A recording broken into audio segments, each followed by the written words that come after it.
So now that one person has broken through the glass ceiling, and you know who you are, and so does everybody else, that simply means that it's possible for anyone and everyone. And it's very visible to me what one of the barriers is for literally everyone else. No one isn't revolving in this issue. Everyone else, everyone who is standing in the shattered glass and trying to figure out how to get through the opening, now that there's no ceiling, continues to be involved with a very simple, very basic societal idea. It doesn't have to do with ordinary conditioning. It has to do with the trend of the moment. Because conditionings, like everything else, are in fashion and out of fashion. They hang around for a while, everybody climbs on board, and then after a while, whether it's a year, whether it's 3 years, whether it's 10 years, it dwindles, and some new wacky idea takes its place, and everybody signs on for that. It is such a barrier to spiritual life and spiritual advancement that it's hard to talk about because it's so simple and so silly and so wrong that you can't easily grasp the seriousness of it, the degree to which it prevents a whole range of possibilities. It's the fear of making a mistake.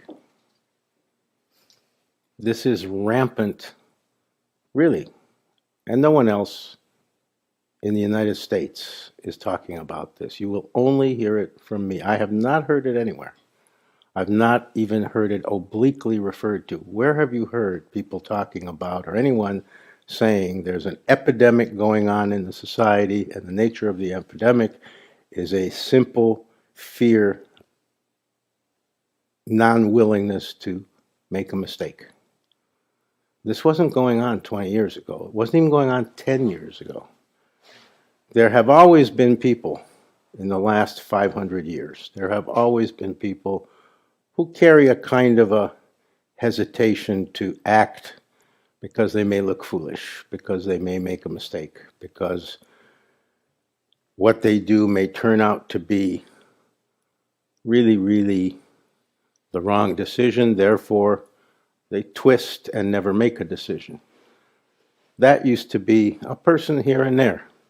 1 out of 20, 1 out of 50, 1 out of 100, 1 out of 1,000, I don't know. But it wasn't many. It was 1 out of something. It wasn't 1 out of 10. Now it's everybody. That's what an epidemic is. When an illness becomes common. And this is an illness. The problem with this illness is it's a spiritual illness. It's a psychological condition that rises to the level of spiritual illness because it prevents so much. It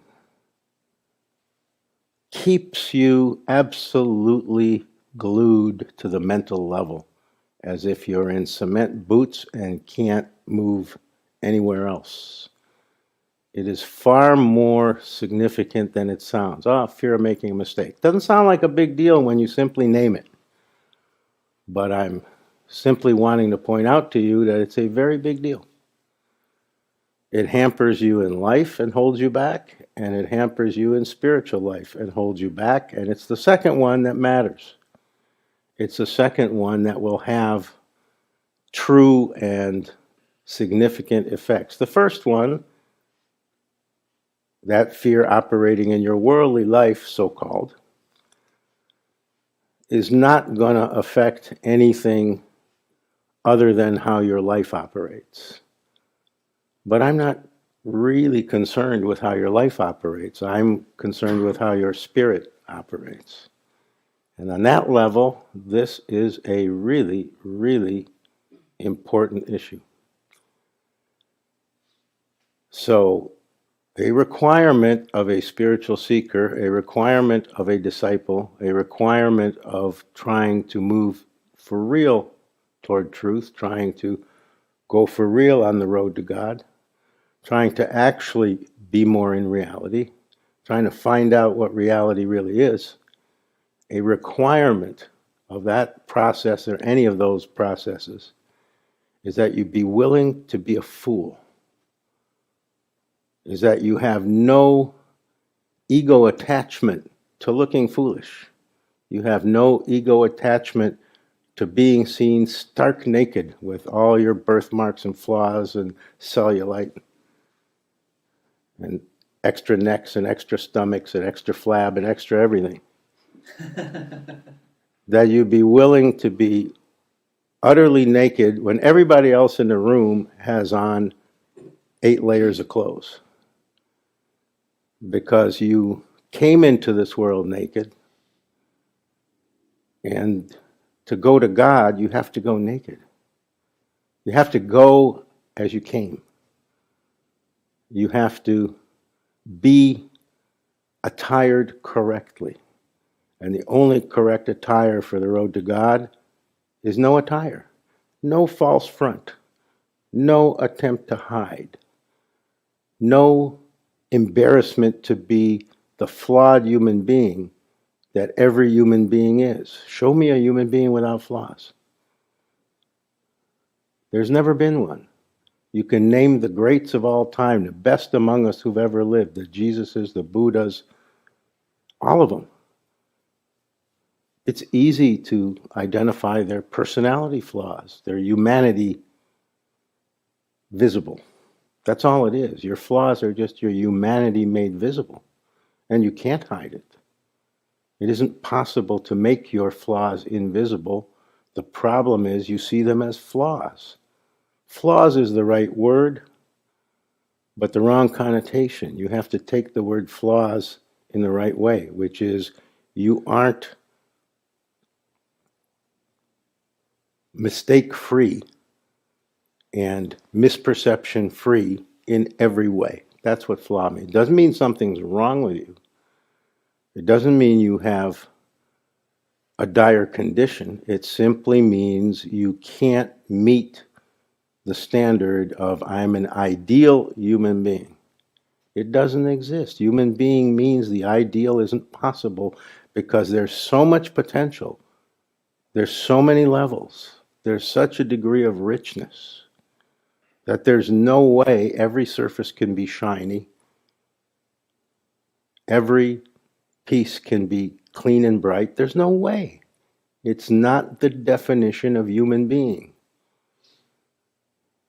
It's the definition of God or demigod. If we think of many gods in the worldly sense, it's having the idea that you're supposed to be a god. You're supposed to be a deva, a demigod, and be operating at such a level that the idea of flaws is just not possible. That everything in you is operating optimally. And there's so much going on that that's not literally by definition possible. A human being is a compendium, is a whole bag of more things on more levels happening than is calculable. It can't even be described. The reality of it is such that it literally can't even be described, let alone perfected, let alone made into some high ideal where everything is at optimum level and everything operates as smoothly and perfectly as one would ideally want. The ideal is not a problem unless you think that you should be at the ideal, because ideal means it can't be done. It lives on the ideal level and can't be manifested in the actuality of everything going on. And the simplest formation of that issue is fear of making a mistake. And fear of making a mistake is not fear of going in the wrong direction. It's fear of looking stupid, looking like a fool. And if you live your life from the basis of the most important, or one of the most important things, is to try to never look like a fool, your focus becomes so picayune, so concerned with the smallest possibilities, that you have limited your vast and grand and glorious potential down to a degraded level. Then you're not really even operating as a true human being. You're operating as a cowering creature. You're not recognizing that making a mistake is impossible to avoid, is absolutely normal, is spiritually correct, and the fear of making a mistake, the resulting unwillingness to take even tiny risks, simply limits you in ways that are just too silly. It's a silly fear.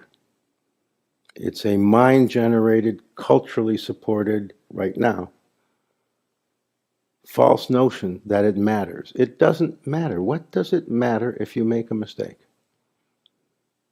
What does it matter if you make a huge mistake? Life will go on. If it's a huge mistake that has consequences that need to be dealt with, you'll deal with them. If the mistake needs to be corrected, if you're intelligent, and everyone has sufficient intelligence, for this, nobody's lacking. If a mistake happens and it needs to be corrected, you'll correct it. If you feel embarrassed, you'll feel embarrassed. If you feel ashamed, you'll feel ashamed. If you feel like a fool, you'll feel like a fool. So frickin' what? So, a significantly required quality for a spiritual seeker, for a disciple, for anyone interested in truth. Even not truth, anyone interested in living rightly. A required attitude is that you be perfectly fine with being a fool. Because if you're a human being, fool is included, genius is included, shining heart is included, wonderful qualities are included, and acting the fool is included. Making mistakes is included. Not having all the answers is the only position you can ever be in. You're born in it, you'll die in it, and you'll always be in it. Unless you created all this, why would you try to act as if you can claim that you did? Because that's the only way to rise above the possibility of being a fool. Otherwise, it's inevitable. So if you're willing to be seen as a fool, if you're willing to feel like a fool, if you're willing to bear any embarrassment or awkwardness that creates in you, that's the requirement. It doesn't mean you'll feel like a fool and that will feel just fine. You'll feel embarrassed. You'll feel like a jerk. Whatever the feeling that goes with it, you'll have it. But it's not hard, actually, to get to the point where that's not disturbing to you, where feeling like a fool simply means you're also able to laugh at yourself. The whole world can be laughing at you. The best response is laugh with them. Because if you're cowering, you can't go to God. If you're cowering, you can't move toward truth. And the most basic, simple way that everyone is cowering, only one has stopped it, which means anyone can. The basic way everyone is living this, I don't want to make a mistake attitude, has got to be dropped. It's got to be seen as the nonsense and limitation that it is. There is, of course, in every human being a strong impulse to not be embarrassed, to not feel like you've messed up. But that shouldn't be followed. That's just a wired-in impulse. Nobody likes feeling like a fool. So I'm not saying be willing to feel like a fool and like it. That would be wildly unrealistic. You won't like it. But there'll come a point, if you do drop this attitude, if you do transcend it for real, there'll come a point where you absolutely will not mind it. You will not mind the momentary embarrassment. You won't be upset at the unpleasantness of it. You'll simply say, fool again. Which is the same as saying, aha, oh yeah, I remember, I'm a human being.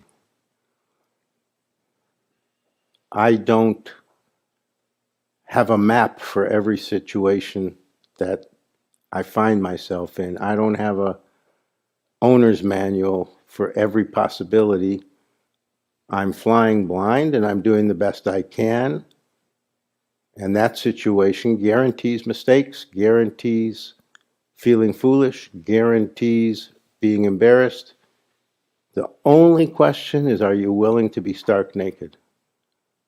Are you willing to not care what anybody thinks? What's the fear of making a mistake? What's the fear of being seen a fool?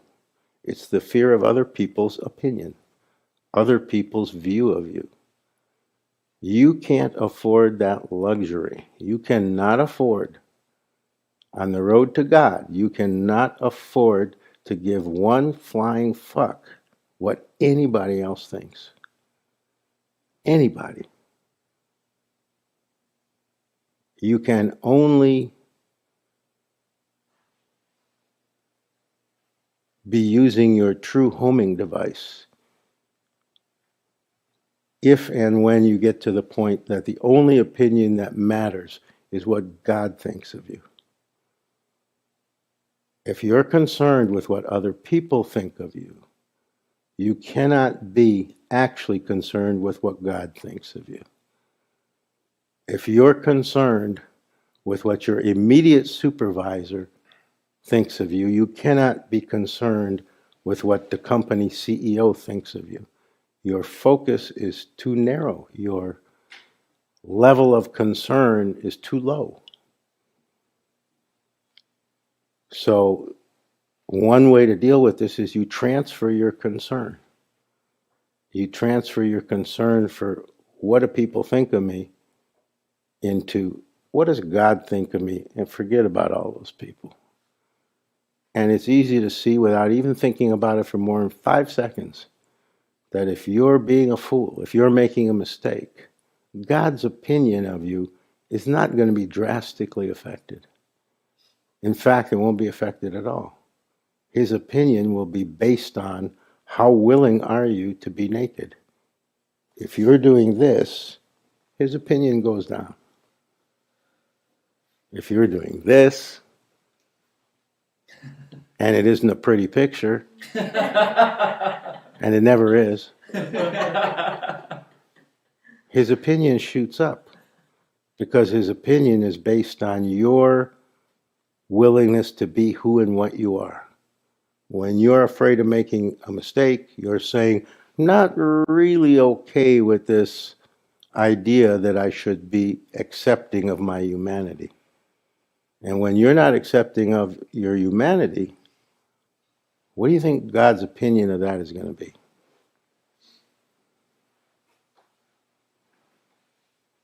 Remember, He's the one who made you human. You're saying, Mr. God, Miss God, Mrs. God, whatever it is, you fucked up. You made a mistake. Look, you made me this human thing, and you know what? I'm not really a fan. This isn't working real well because look, I'm embarrassed, I'm ashamed, I'm messing up. And if you were to have that conversation with the big boss,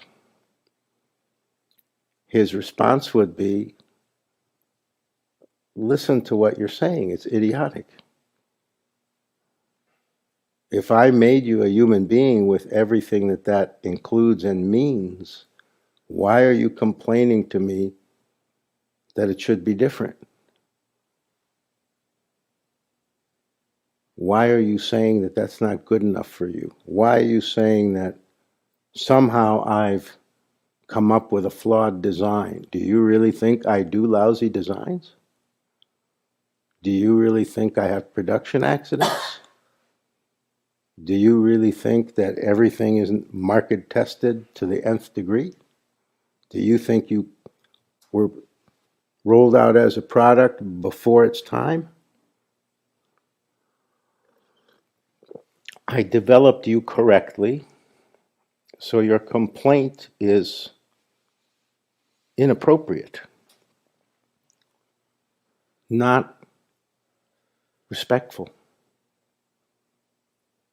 So there's a lot involved, a lot implied, a lot contained in this little fear of making a mistake. It's a little fear. It's not like you're living your life based on it.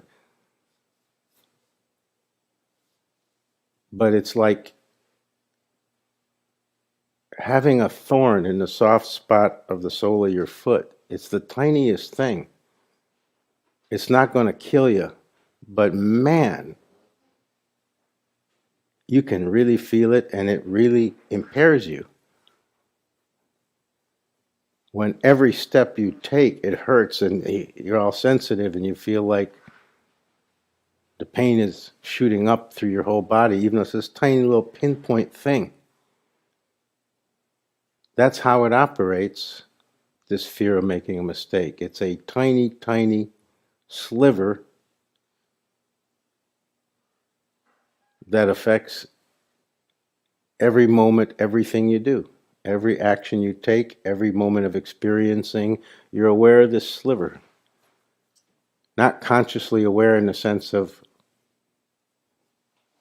it's going on and you see it, but in how it radiates in you and causes you to start and not move freely. Because you're trying to not step on it more than you have to, because it hurts. But this is a made-up hurt. There's no real sliver. It's really the situation of you are imagining you have a sliver. Because this is a bogus fear. There are real fears in life. This isn't one of them. The fear of making a mistake is a mental attitude, a psychological, emotional position. Some of it is conditioned. Some of you had parents or friends or influences that support this idea, but the brunt of it is it's culturally popular at the moment in Western culture, and from what I can tell, most of all in the US. I've been recently enough in Europe that I don't see it as prevalent. I've talked to enough Canadians and other people from Western culture regularly enough to have a sense that America is the only place where it's an epidemic, where it rises to the level of epidemic, meaning almost everyone has this condition and has it to a high degree. Not just a low fever, a high fever. The symptoms are more significant than the illness. It's not a big sickness, but the symptoms are quite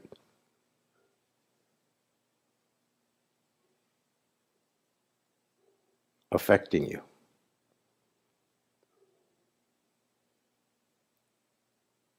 So let me reiterate it and emphasize it.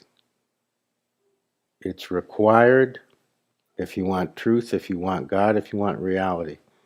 It's required to be willing and able to walk naked in front of the whole world. It'll never be required that you do it in front of the whole world, but that attitude is the required attitude. That you be willing to stand up and show yourself. The good, what you believe is the good parts, and the bad parts both. You can't be visible without everything being seen. And the truth is, as I've said, literally from day one of public speaking, from the first day, was the title of our first public event 10.5 years ago. You can't hide anything. Everyone sees it all the time. They may not be conscious of it. They may not have an ability to articulate it, but it registers.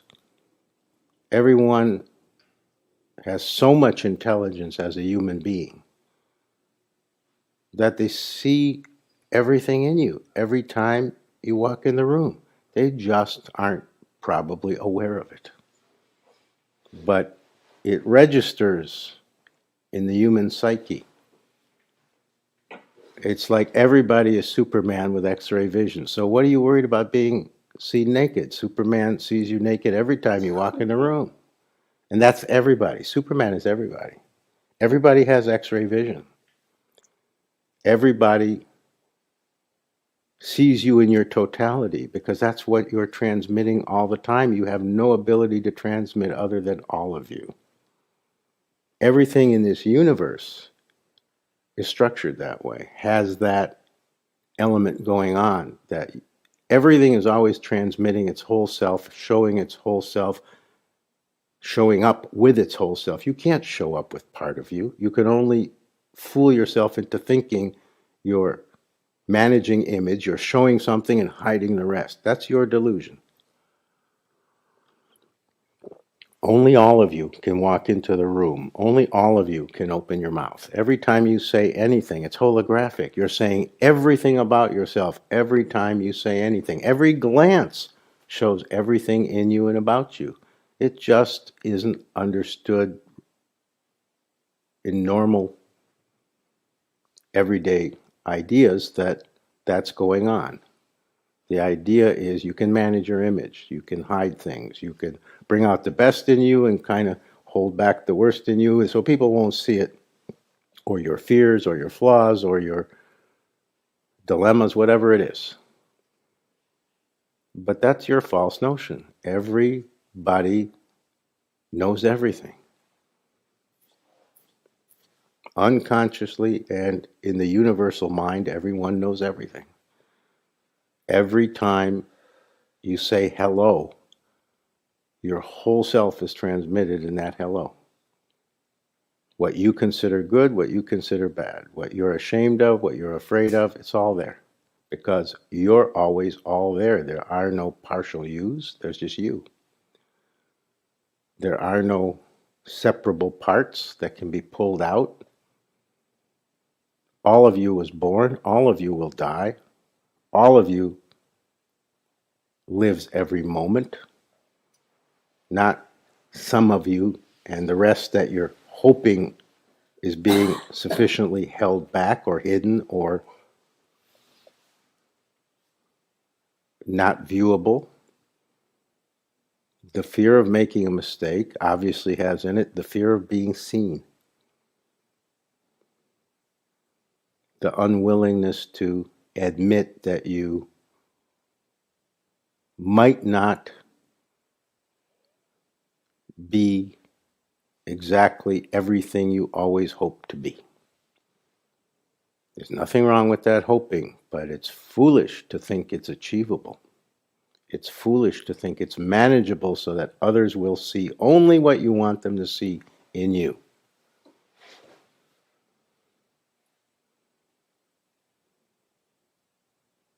This is why in some actual spiritual,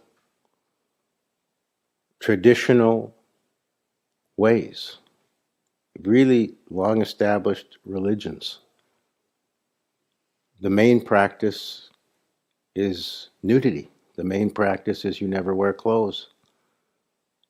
There's a religion that people haven't much heard of in the United States in the West, but is well known in the East, called Jainism, Jaina.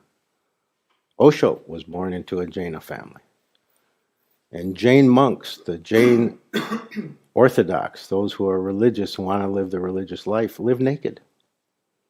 They don't wear clothes. It's part of their practice to never wear clothes. And that's the idea, to hide nothing, because you can't hide anything from God. And what does it matter hiding something from other people? What do you gain by doing that, even if you were successful at it, which you can't be, but let's say for the sake of argument you could be. What do you gain? Nothing.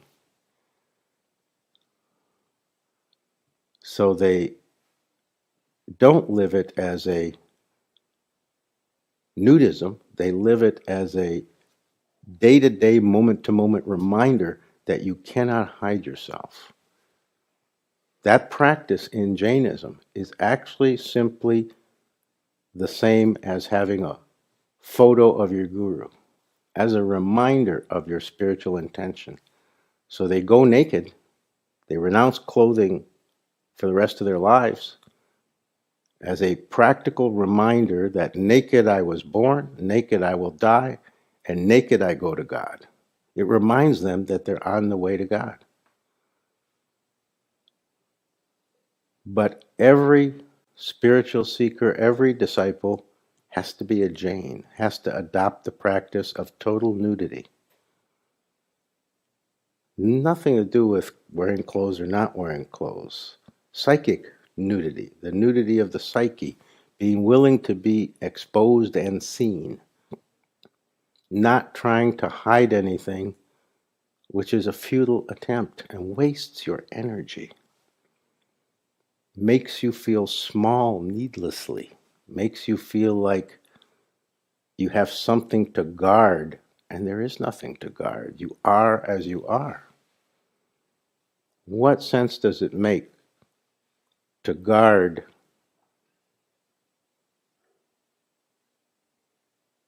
the visibility of everything you are, which by definition and by its very nature is always visible?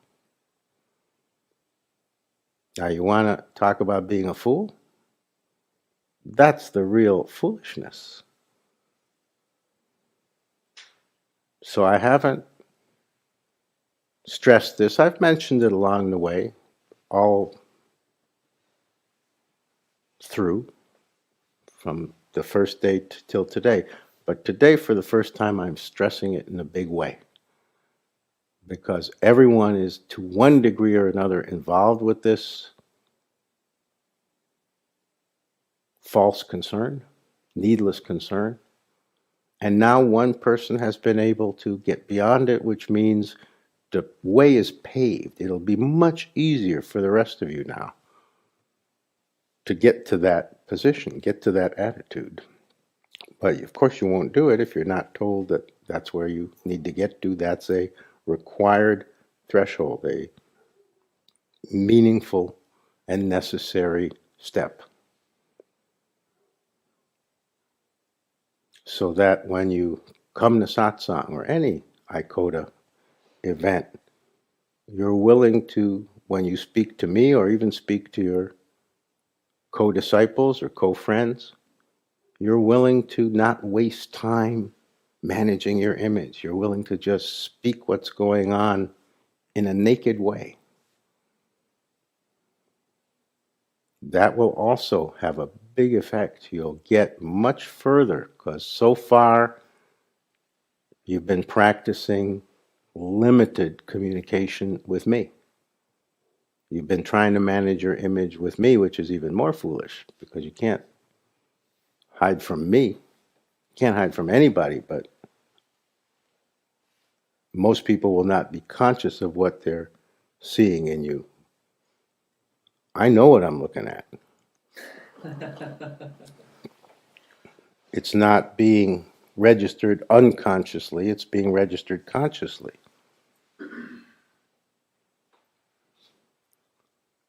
So to in any way try to hide from me, it's just a waste of energy.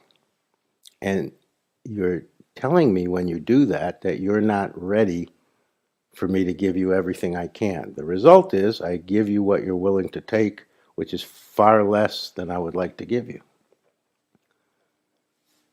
So nakedness is the human natural way. Cultures that live naked are much closer to God automatically. It's a cultural condition. The whole culture is more God-oriented for that reason. You're living in a prudish culture where nakedness assumes sexuality, assumes sensuality, assumes some kind of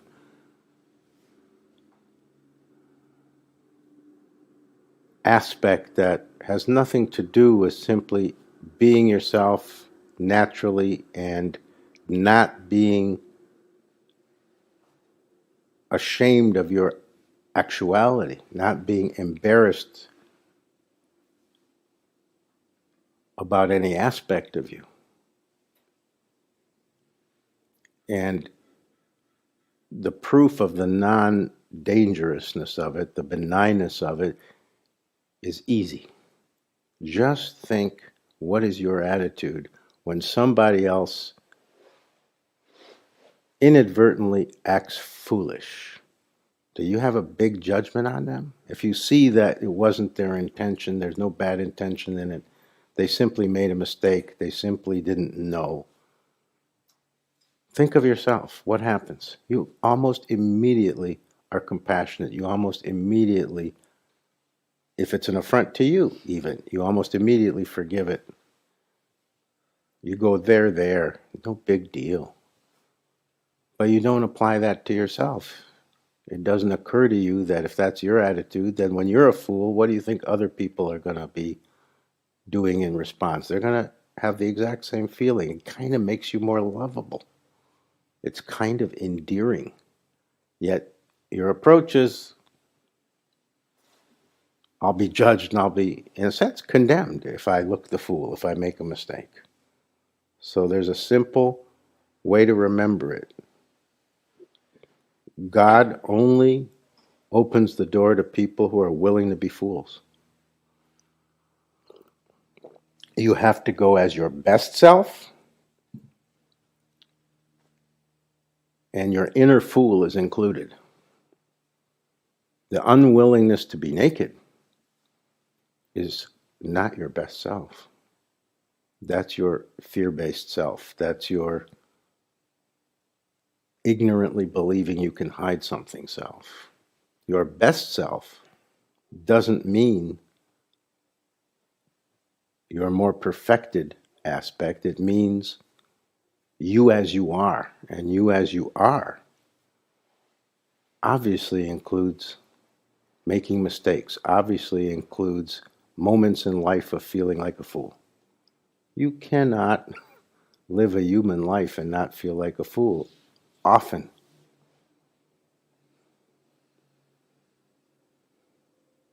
I've said to you before, recently, and emphasized it, and this is the right place to insert it again, is you have not lived one day without making a mistake. You are making mistakes all day long.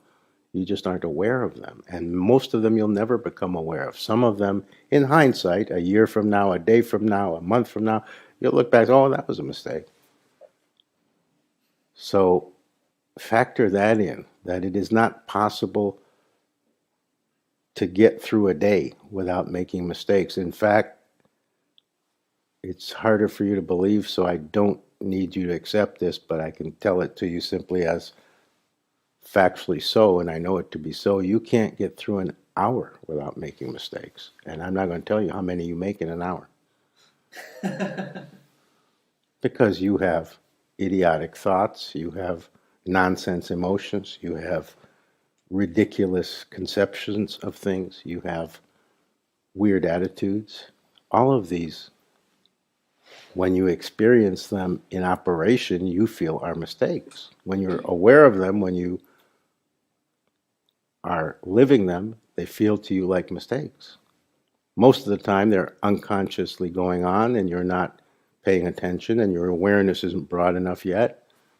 So it's out of your consciousness. It's not in your conscious awareness. But the bits that bubble up into your conscious awareness, you experienced as, oh, I made a mistake.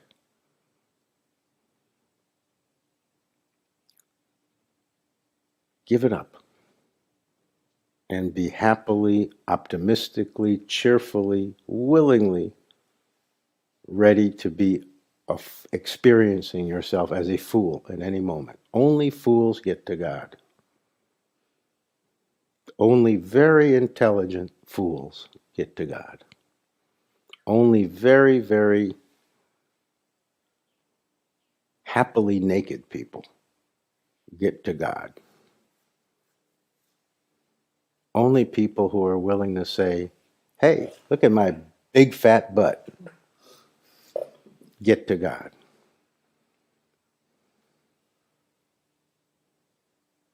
Only people who can say, how do you like my disgusting birthmark? See the big thick hairs growing out of it? Disgusting. All the splotchiness. It's 19 colors I counted in it. 4 different shades of purple and some weird piss yellow. Have you ever seen anything uglier? Kind of makes you vomit, don't it? Only people with that attitude get to God. Only people who have adopted the approach of I don't need to spend one atom, one molecule of my life energy trying to hide something, get to God. Only the people who understand it all the way that I have nothing to lose, absolutely nothing to fear about other people's opinion. I have nothing to lose in regard to what their opinion is of me. Whether it's the highest, whether it's the lowest, doesn't change anything in my life. But God's opinion of me will determine whether I get to God or not, whether truth becomes my position or not. Now, you need to hear this part literally the way I mean it, which is literal. Only God's opinion of you, literally God's opinion of you, will determine your spiritual success. And God's opinion, I'll repeat, is based not on how perfect are you, but how willing are you to accept your humanity in all its aspects.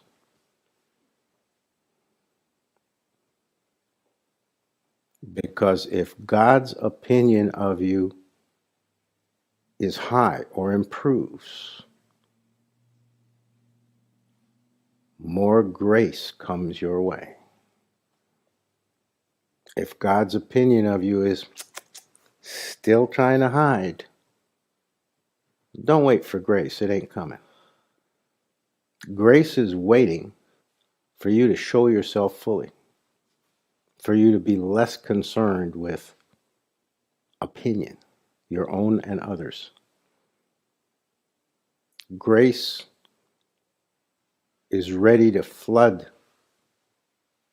over you when it sees that you're really primarily or only concerned with God's opinion of you. Because grace isn't measured, it's elicited. You get it to the degree that you're attracting it. It flows from God, and it flows based on His opinion So if you want to ask anybody, how am I doing? The only one to ask is God. Anybody else's opinion of how you're doing will not have any grace effect, but God's opinion of how you're doing will have a profound and is the only source of grace effect. So this is not just essential.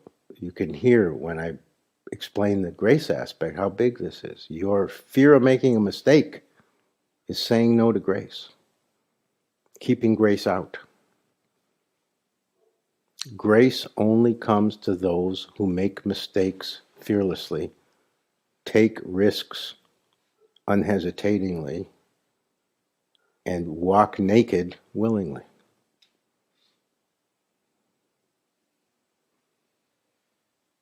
And as of today, you can't claim you weren't told.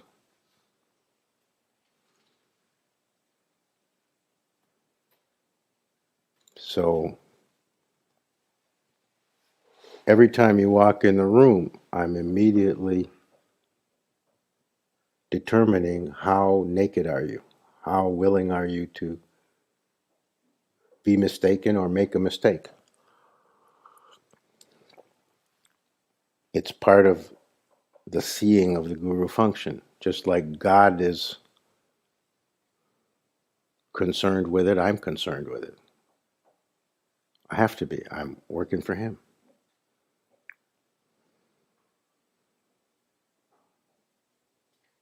So if I correct you, it isn't because you've made a mistake.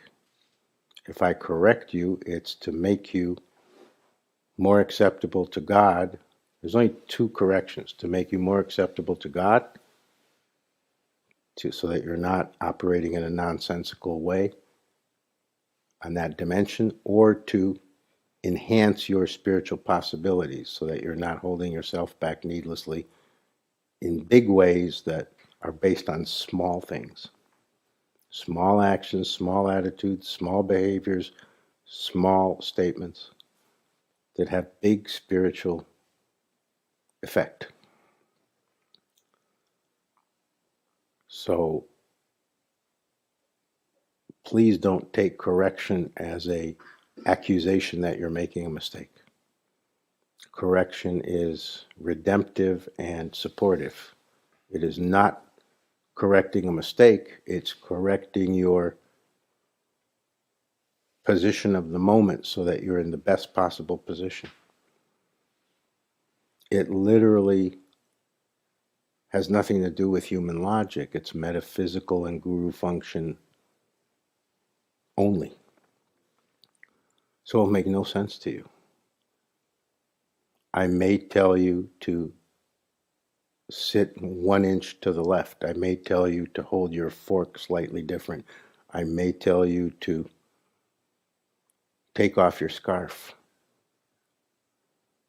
And you'll think, that's not logical. What's that got to do with anything? What's that got to do with going to God? What's that got to do with my spiritual life? That thought is your resistance. You need to leave these things to me. You're not going to figure them out because they're not mental. They have to do with the metaphysical operation of things that the guru function sees that you're never going to see. I'm not talking about advanced spirituality where you see things. You'll get to that. You're already seeing things you couldn't see a year ago, 5 years ago. I'm not talking about that. I'm talking about guru function. Unless God appoints you a guru, you're not going to see these things because they're guru function seeings. They have to do with helping others. They have to do with being a servant to others. They don't have to do with human functioning. So there are guru abilities that are simply specific to the guru. Civilians don't need them.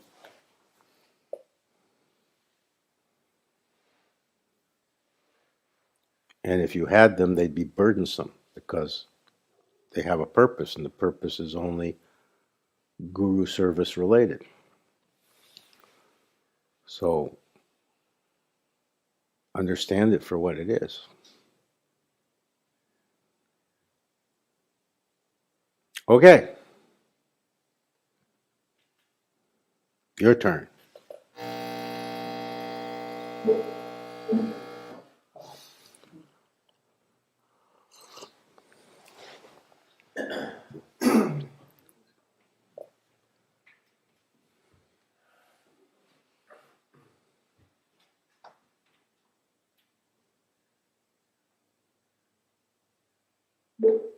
We have a online question and then your turn. You have 2 online questions. I know. I didn't make a mistake saying it that way. That's my way of saying it. They can't hear me. It's just for you, or for them. I said it the right way. Doesn't have to be corrected.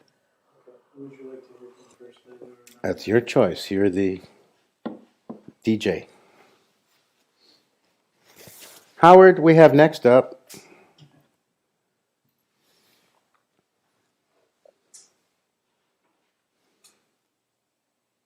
Would you say to go ahead to Lila, please? Go ahead, Layla, please.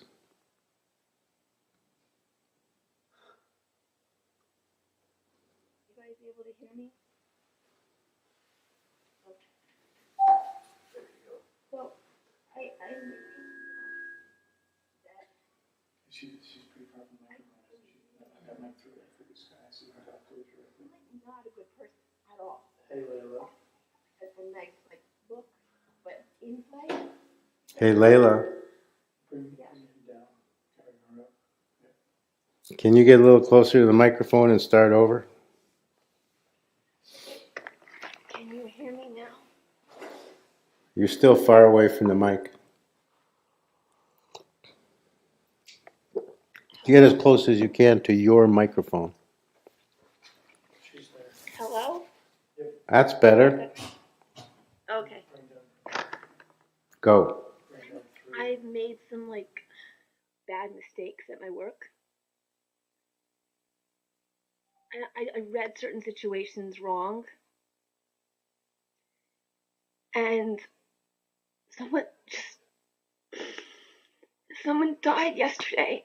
It's because I didn't handle it right.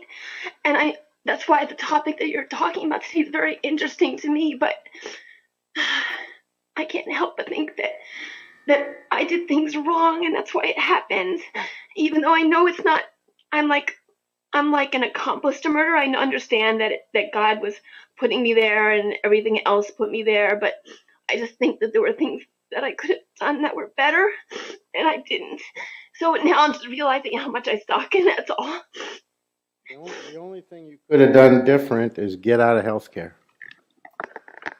I knew you were going to say this to me. That's how smart you are. The only thing you could do different is get out of healthcare. If you're going to be in healthcare, you're going to see people die. You're going to see people get sick. You're going to see people get worse and suffer. And if you're going to allow yourself this indulgence of it's my fault, which you just implied you know it's not true, then you're just going to drive yourself crazy. So if you can't adopt a professional attitude, if you can't simply do your job and whatever to the best of your ability and whatever happens, happens, then really you should get out of healthcare. Because that's never going to change. The job of a healthcare practitioner is to do their job to the best of their ability and then accept whatever happens as they did their best and they didn't cause it. Even if they caused it, because sometimes you do your best and you did what any excellent clinician would do, and it is the wrong thing. It is lethal. Doctors do kill people, and that's part of the game. But we can't call me an excellent clinician. We have to call me like a poor clinician. I'm not calling you anything, but your self-judgments are not going to make you a better clinician. They're going to make you a worse clinician.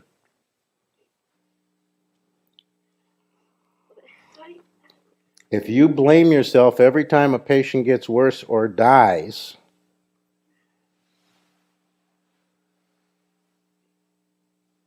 you're going to become hesitant to do what you know, and you're going to be even less effective. But I'm not in the business of counseling people about how to have the right professional attitude. I've said it, and that's all I'm going to say about it. You know you're being foolish. You know it. You know that the only right attitude is you did your best, and the patient died anyway. And you know it's foolish to fall into an indulgent attitude of, oh, I think I might have contributed to killing them. You know the answer to this. You're bringing it to me because you don't want to actually accept what you know. So therefore, my answer, my response to you, my encouragement to you, my advice to you is accept what you know and stop being so self-indulgent. You can do way better. It doesn't become you, this self-indulgence. You're actually much better than that. So be professional. Okay?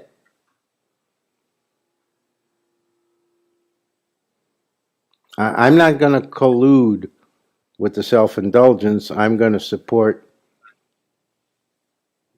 the intelligence and accepting what you know to be the right approach.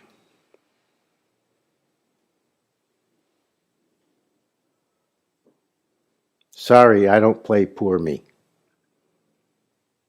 I don't see any poor me in you.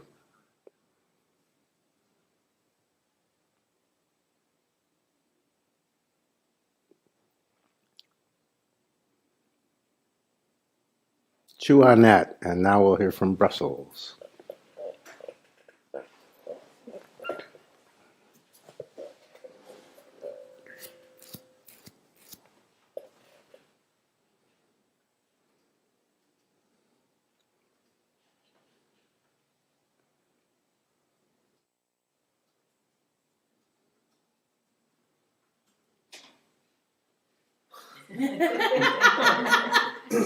They're all going.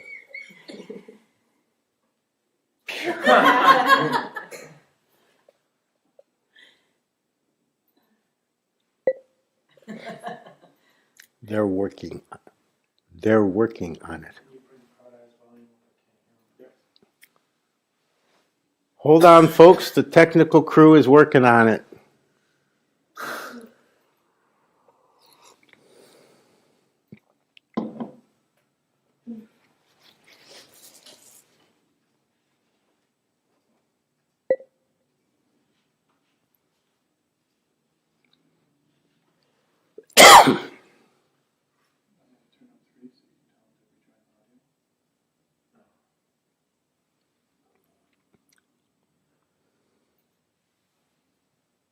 Bear with us. They're working on the technical difficulties.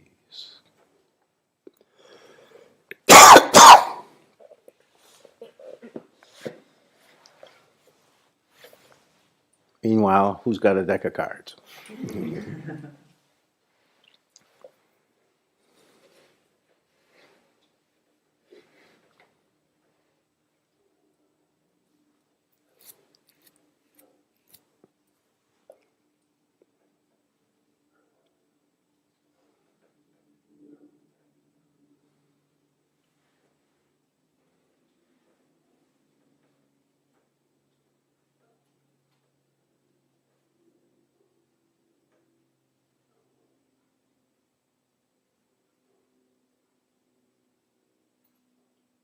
Ishan, would you like to ask your question until we work this out? But will they be able to hear it? Oh, okay. So we'll go ahead with Ishan, then come back to the interweb once that technical problem is resolved.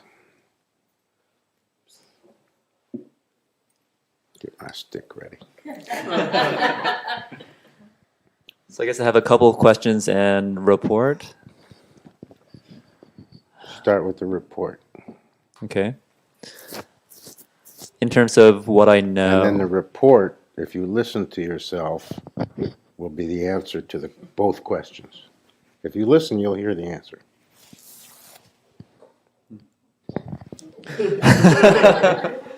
So we're economizing. In terms of what I know there's awareness. This awareness is aware of itself. It's aware of thoughts, feelings, sensations. This awareness seems to has a relationship with will. It has a relationship with understanding. I guess there's certain truths that I know, like that there's no I, that awareness is key to seeing truth, and maybe a few others that I can't think of off the top of my head right now.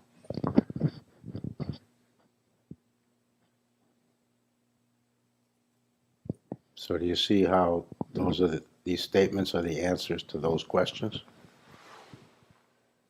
Or do we need to go into it?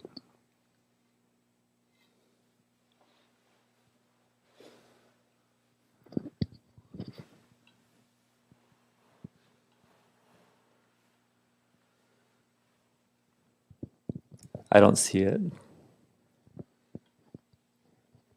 Okay, whatever you like. Okay. So my first question is willingness, is it the willingness or is it the lack of fear of making a mistake that's required? Because I feel like I'm willing to make a mistake, but I don't feel like I have a fearlessness about it. I know I don't have a fearlessness about it. I know that I still have that fear. I think that was actually pointed out to me when you said I'm not in the head patting business. You know, I realized I was afraid I might have made a mistake. Yeah, that's why I asked. Yeah. So is it willingness or is it fearlessness or is it both? What do you think? What makes sense? What would be the logical answer to that question? For me, what makes sense is the willingness, because fear Correct. Next question. On Wednesday, you talked about being a natural born, being a rebel. Like this is an act of rebellion, being a disciple. And so people who are rebels usually like to question authority. And it seems like when you say, I don't have time to explain like why I'm telling you to hold your fork a certain way. Mm-hmm. In a way that seems to imply don't ask the question, why? Well, be smart about what questions you concern yourself with. Don't fall into self-indulgent questioning. Okay, that makes sense. Number one thing people say to me, which always shocks me, because I'm never trying to make sense. Truth could care less about making sense.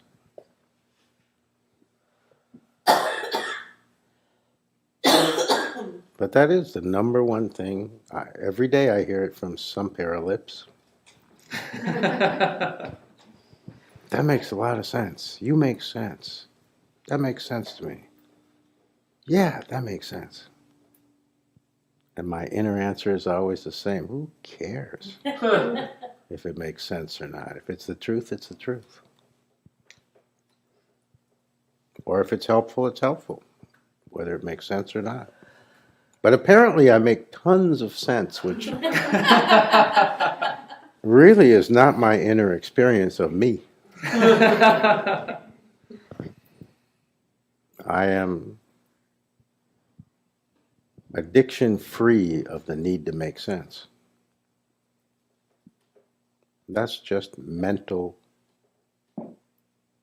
tied downness. And I'm long ago no longer mentally tied down. So I have no need to make sense. So it's very odd to me that I'm always making sense according to other people. Oh well. It's just, I kind of don't take it as a compliment. I kind of take it as I'm a fool. People who make a lot of sense usually are fools because they're missing the big picture. They're missing the richness.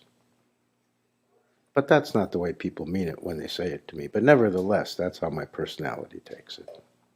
I can take it almost as if it's an insult. Because I'm so not interested in making sense, and because I so utterly understand that making sense is a useless endeavor. You don't get to God by making sense, you don't find truth by making sense, and you don't experience reality by being concerned with making sense. All of those happen when you have no need and no concern for making sense.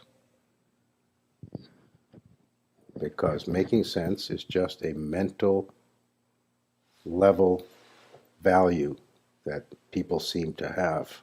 And that's another luxury you can't afford. Obviously, some things need to make sense for you to understand them.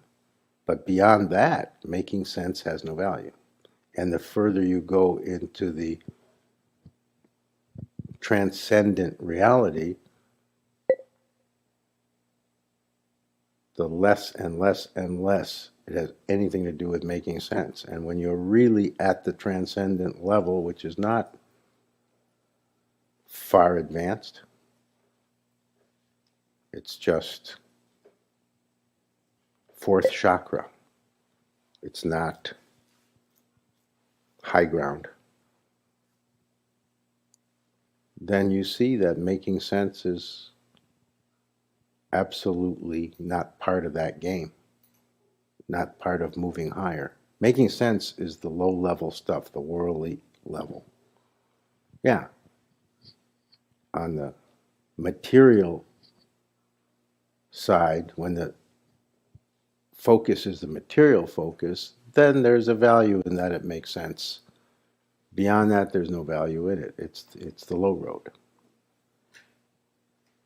And this is how most people live, isn't it? That it's important that everything makes sense. Well, there's no God in that. There's no truth in that. Truth is so far beyond the level of it mentally makes sense, because that's all it is. When you talk about make sense, you're saying I mentally comprehend it. Truth is so, or I think I mentally comprehend it. Truth is so much not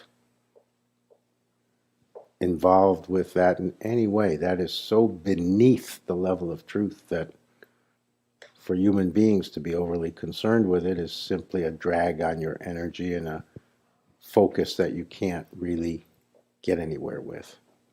It works real good for increasing your bank account. It doesn't have anything to do with your spiritual life.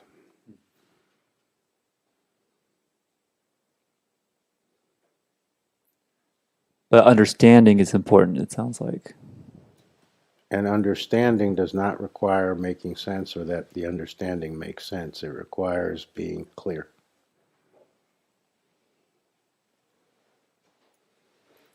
So does understanding occur when it enters awareness or when it enters your being? What does it matter when understanding occurs? All that matters is that you are more and more increasing your understanding about the things that matter.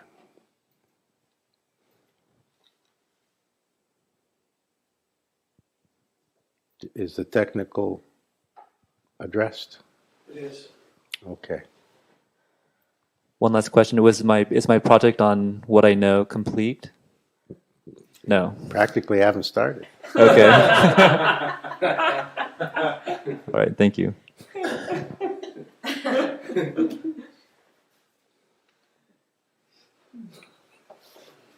It's true.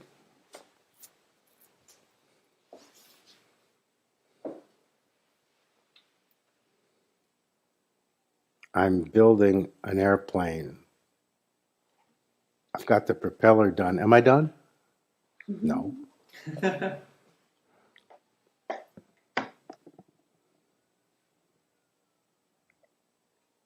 Okay, DJ.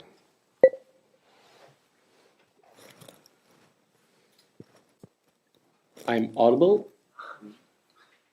We can hear him. We're now having speaker issues.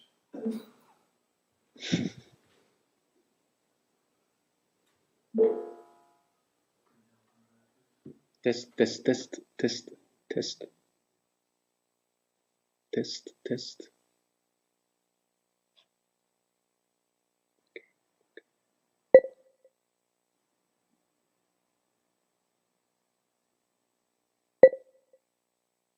Okay, I'm there. Okay. Yeah, I just wanted to thank you for the further explanation on the making mistakes thing. For the first time, I get it for real. When you started, I thought like, no, I don't think I'm doing that, but yeah, I think I'm not doing that. But then it dawned on me, like, yeah, sure. And what was very helpful is the consequences of it, to see those, and it's very clear. Makes sense. I almost said that, but no, it's just clear. It's clear. I mean, get it. it shows you my personality flaws that I'm objecting to people saying to me it makes sense. That's a little skewed right there. That's not a guy with a full deck. Playing with a full deck. It's like he's objecting to being told he makes sense. Well, sorry, it's I'm a also human linked- being.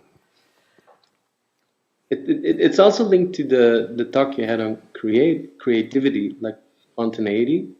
If you're, you can be spontaneous when you're creative. Yes, it prevents any real spontaneity. Absolutely prevents it. Then it's just a fake spontaneity. If it feels spontaneous, it's a limited spontaneity, and a limited spontaneity isn't spontaneity.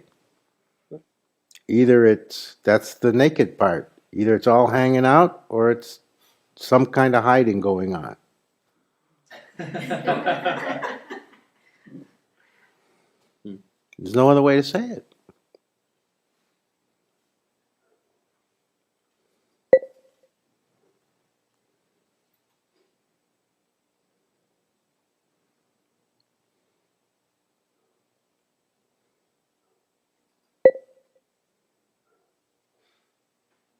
Seems also not too difficult to drop. No, it's not difficult at all. That's correct. If you understand how small an issue it is and how big its effects are, you see the necessity of letting it go.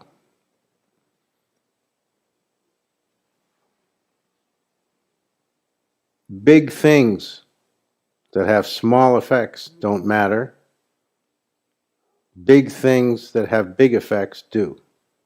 Small things that have small effects don't matter. Small things that have big effects do. So simple. But doesn't that make sense? Kind of.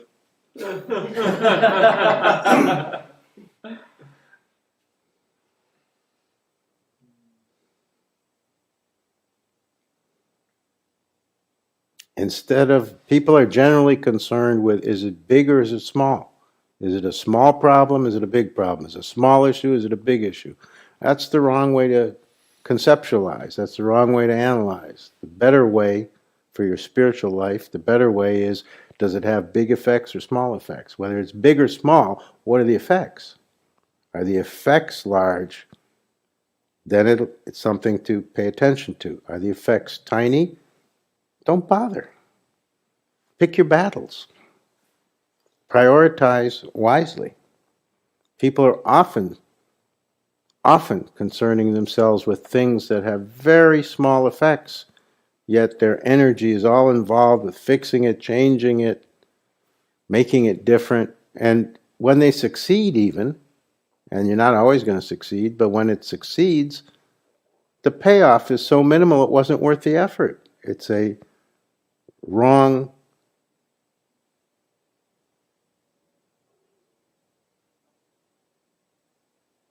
equation in terms of the value.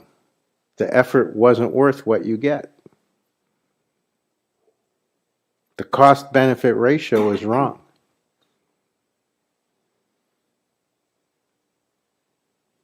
So pick your battles based on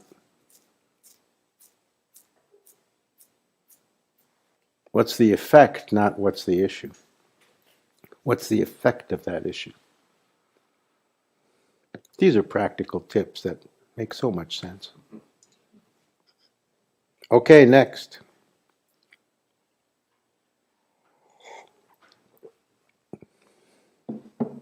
Go ahead, G. I'm next. It's Donna.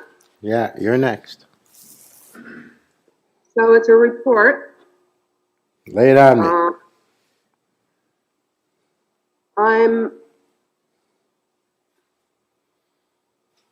It's interesting that you started thinking about this, because this is kind of what let go a couple of days ago. Hearing a lot about what other people think. Giving that up so much.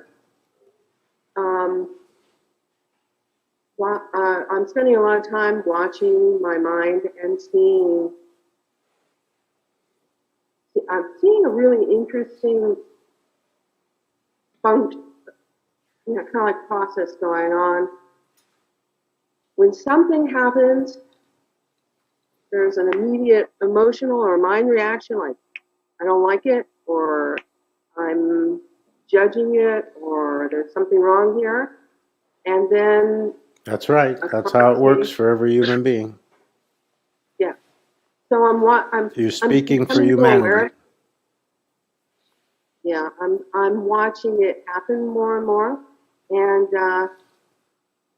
honestly, I notice that my mind isn't so much judging, but my heart is, or my emotions are. I shouldn't say heart. My emotions are judging, are getting affected by it. Exactly. Your emotions are aroused, are involved. Right.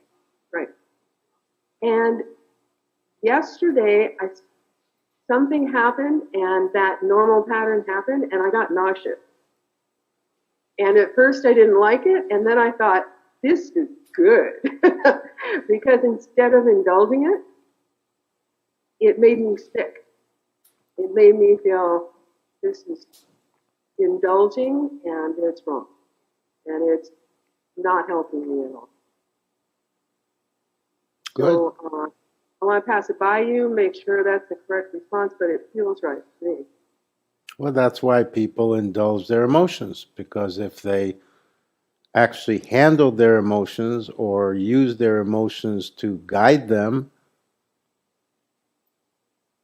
they'd be more aware of the intensity of reality. And people are trying to avoid the intensity. So when you aren't trying to encapsulate or hold back the intensity, when you're not trying to keep the lid on, you may very well throw up. You may very well feel dizzy or faint. You may very well feel overwhelmed at the drop of a hat. But this management of one's emotional state is the non-naked position. So yeah, sounds right to me.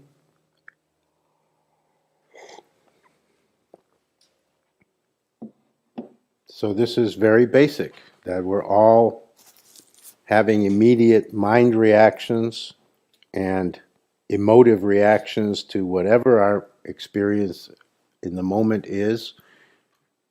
And the point about it is we're always trying to manage it, whether it's being self-indulgent toward it or trying to make it look a certain way or trying to control it.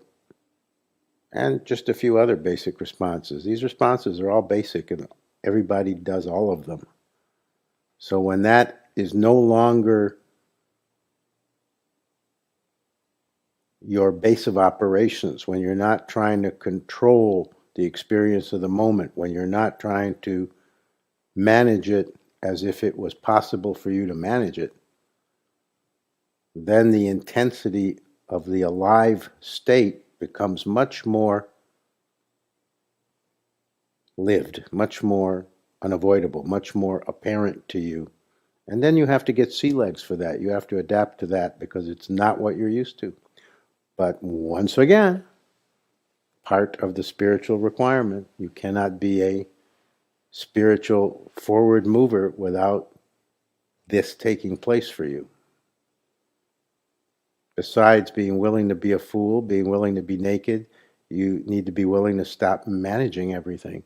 And of course, being a fool and being naked are part of not managing.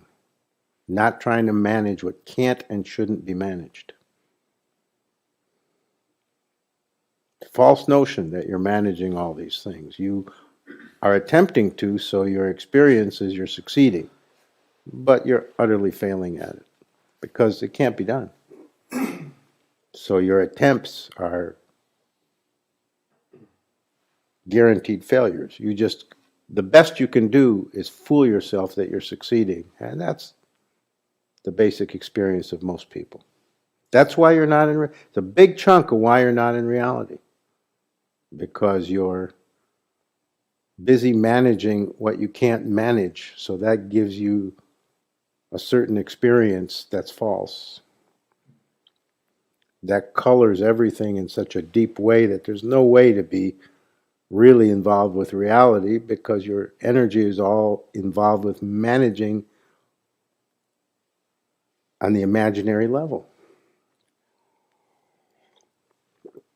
That's why naked is required. That's why mistakes must be accepted.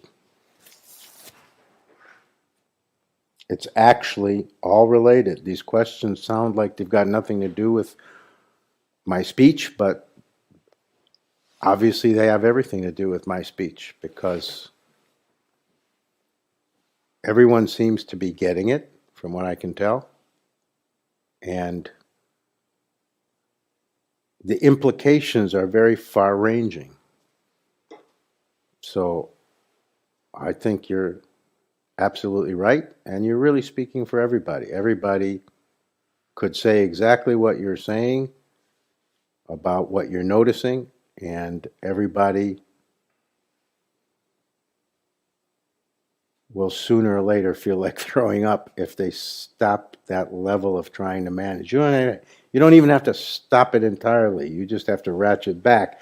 And believe me, you'll get nauseous because it's like you're used to spinning. If you slow down, that's when you get sick. You don't get sick when you're spinning.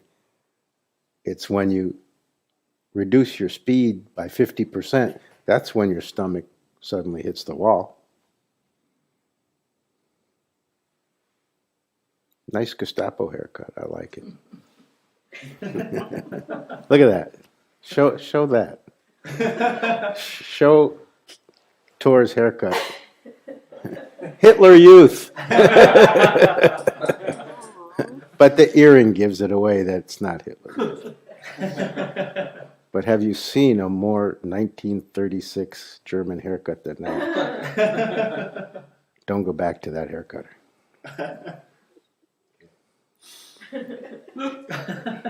Any haircutter that makes you look like German youth, don't go back.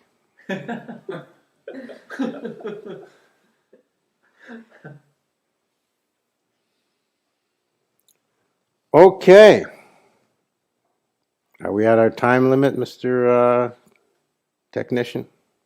We are. Is this meeting until 11:30? It is. Okay.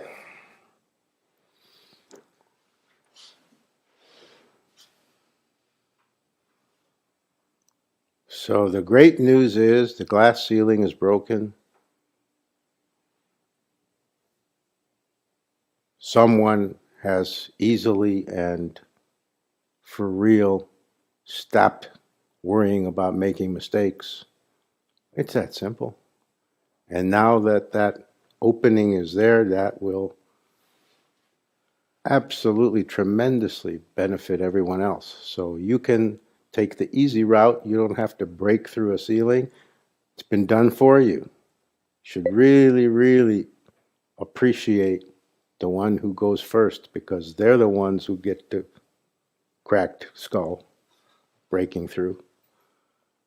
So the hard work's been done for you, and you can simply slide through the opening.